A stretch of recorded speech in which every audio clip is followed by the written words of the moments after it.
It's probably my most favorite country to go so, and that is because the audiences might be the most passionate in the world, at least those who I know. And I find that Indian cinema is full of surprises each and every year. Director है क्या? हाँ director हूँ बिल्कुल perfect. On the fourth day of the Dubai International Film Festival, an industry panel on New India film reality took place. Panelists Ashim Aluwalia, Saurav Sarangi, Rajkumar Yadav, Nishtha Jain, Joy Matthews, and Anand Gandhi were present. We got a chance to catch up with them and talk to them about their upcoming movies. Actually, taking the extracts from different regions. You mentioned that you would rather be known individually as a filmmaker rather than being clubbed with other Indian filmmakers. But don't you think it can sometimes help you put on a pedestal or promote you as a filmmaker? Yeah. So I don't have a problem doing that if I'm in a forum like this where there are other filmmakers who are outside the system.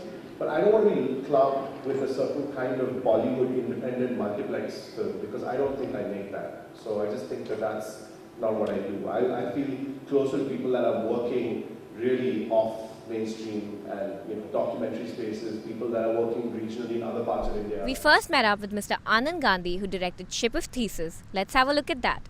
It seems to take the audience through a sort of a philosophical journey in some sense. So could you talk to us about that aspect of your film as well? Yeah, for me, the philosophical paradigm is a very important aspect of a film. The worldview, the perspective that the film is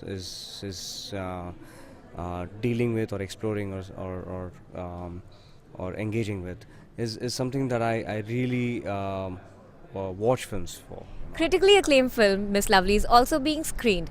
Let's have a look what the movie is about from its director Ashim Aluwalia. It's a story of two brothers that make C-grade sex horror movies in Bombay in Bombay in the mid 80s. I studied in the States in New York and I moved back and then I saw a lot of these posters for these sex horror movies and I thought, well, that's interesting because these guys are working in the industry but in a way they're outsiders like myself, and they're working in this extremely rebellious, almost illegal kind of way, and I thought I was very attracted to that. Saurav Sarangi's documentary about the emotional pain of a 14-year-old is another movie that is being eagerly anticipated at the festival this year. I brought this film called Chor, The No Man's Island. It got selected in Dubai Film Festival. It deals with a border that exists between two countries, India and Bangladesh. The border was fixed on a river. You can fix a border, but you cannot fix the river. River keeps moving, so do the people who live by the river. It's their story, their dislocation and finding new homes. And I found a boy called Rubel. It's his real life story. Next, we caught up with Rajkumar Yadav, the main lead of Shahid. Which Shahid Azmi, I could absolutely relate to him. And when I got the film, and I had no idea about who Shahid Azmi was before I got the film. I signed the film.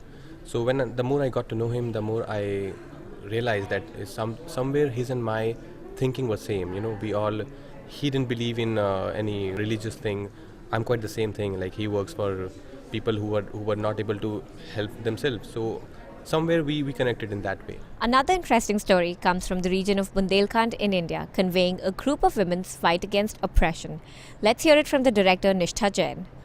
What is it about Gulabi Gang that prompted you to make a film on them, a documentary? Especially the location where they come from, Bundelkhand, which is, it's a country of bandits, and this is also where women are really badly oppressed. Thousands of women are killed every year sometimes for dowry, sometimes for no reason at all. And in this area, such strong group of women to emerge in itself is fascinating. Number two, most of the women are uneducated, so they are self-made and they have this sort of brand of homegrown feminism, which we may have certain issues with. But what is interesting is that it's a sign of life. One, and the fact that wherever there's oppression, women are reacting against it. So that means feminism is living. We hope you enjoyed our special edition of the Indian Cinema in Focus at the Dubai International Film Festival. With camera person Zubair Ehsan Barakat, this is Zubi Shoaib from Dubai International Film Festival reporting for Manipal Dubai TV.